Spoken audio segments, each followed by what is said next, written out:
¿Qué tal? Soy yo de nuevo, mi nombre es José Neftali, como ustedes ya saben, y en esta oportunidad vengo a describirles el modelo para la creatividad, o también conocido como modelo para la cinética. Una aclaración respecto a este es que vienen dos presentaciones, y en este caso me tocará describir la primera. En general, ambas presentaciones de este modelo pretenden resolver problemas de una forma creativa, con el uso más que nada de metáforas y analogías.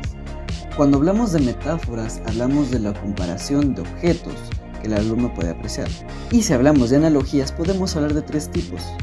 Esto también viene a ser una clase de comparación, pero especificando más, se habla de la analogía personal, que es que el alumno se identifique con algo. La directa, que es que compare dos conceptos. Y finalmente la analogía contrapuesta, que es como comparar dos términos, conceptos o cosas que pueden ser opuestos. Por ejemplo, un bosque tropical congelado, tropicalmente frío. Suena raro, pero de eso se trata, de comparar cosas que pueden resultar quizá no muy lógicas al principio. Y es que de esto se trata este modelo, de tocar lo ilógico, de acercarse a ello e intentar comprenderlo, o por lo menos moldearlo, para que el alumno pueda resolver problemas. Ahora, pongámonos en la clase ficticia. ¿Cuál es el objetivo de esta clase?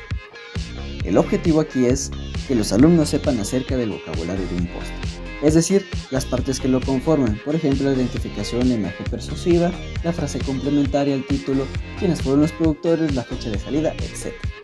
¿Okay? Además, con ello se pretende que, de forma tal vez no tan directa, los alumnos aprendan algo de vocabulario para describir esas partes de cada póster. Puede que sea referente a colores, diseños, sensaciones, etc. Pero lo principal viene a ser el vocabulario del póster. Ahora, en la primera fase, o fase 1, se describe la condición presente, es decir, el profesor va a presentar un póster con todos los elementos previamente mencionados: identificación, imagen persuasiva, frase complementaria, título, productores y fecha de salida, el cual, de hecho, quiero dar créditos a una familiar mía por habérmelo proporcionado. Este póster básicamente será con el cual se empezarán a identificar los elementos que se irán viendo en posteriores pósters. Ahora, después de haberlos identificado, al alumno le toca, en la fase 2, la analogía directa.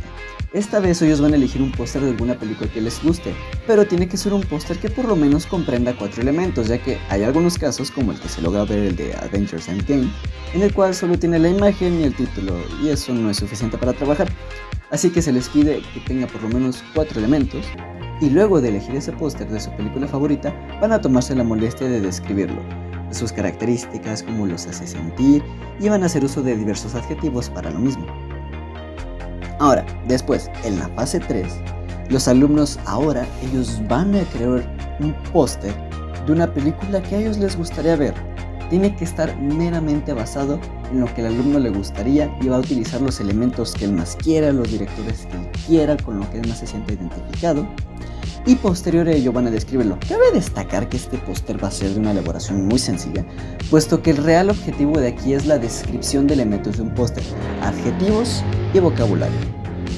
Posterior a ello, en la fase 4 nos topamos con las analogías contrapuestas, y aquí es donde se comparan los pósters tanto de la segunda fase como de la tercera, es decir, el que eligieron los alumnos acerca de su película favorita, más aparte el que ellos mismos hicieron. Y van a poner algunos adjetivos que vayan a comparar si es que se distinguen mucho o se asemejan mucho de lo que se presentaba con el segundo póster. Posterior a ello tenemos la analogía directa de nueva forma, pero en este caso, en vez de elegir un póster de una película que a ellos les encante, será lo opuesto, una película que a ellos no les guste, una película que les disguste, vaya, o puede ser meramente simplemente aburrida, o el criterio que elija el alumno. Y, obviamente, van a describir los elementos habidos en ella. Finalmente, en la sexta y última fase, se habla de volver a examinar la tarea original. En este caso, vamos a tomar en cuenta el primer póster que eligió el alumno, comparado con el último, es decir, el de la película favorita, y posteriormente el de la película que menos les gustó, para ver cómo se distinguen los elementos e intentar hacer comparaciones entre los mismos.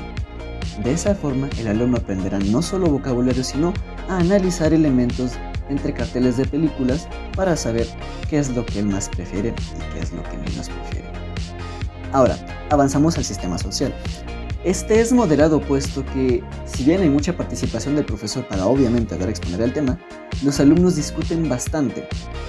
La actividad anterior es preferentemente o debe de ser preferentemente hecha entre grupos pequeños de 4 a 5 personas, en un gran grupo, para que de esa forma, ya sea entre los integrantes del mismo equipo o de equipo a equipo, puedan comparar las características de pósters que ellos hayan elegido y de esa forma formar un criterio de qué es lo que más les gusta y qué es lo que no tanto. Además, para empezar a formar material de este tipo, pósters de películas. Si de principios de intervención se trata, hablamos de que el profesor debe de aceptar mucho, y como ya se dijo al principio, las ideas ilógicas, puesto que se está abierto a que cada alumno salga con distintos adjetivos que pueden encajar o no con la descripción de los pósters vistos en este ejemplo. Además, hay que evitar ideas prematuras acerca del póster, puesto que lo primero que se pretende es que el alumno realmente analice antes de empezar a escribir cualquier texto. Y finalmente, hay que clarificar los procesos que se siguieron para hacer esto. Es decir, desde la selección del póster hasta el reconocimiento de cada uno de sus elementos y finalmente la descripción de los mismos. Finalmente, en el sistema de soporte, el profesor tiene que ser todo un experto en el modelo, puesto que hay cosas que hay que trabajar y tomar en cuenta. Además, como ya se dijo, es preferente la formación de grupos para trabajar de una manera más cómoda y que se abra un largo y extenso debate entre los alumnos. Eso es todo.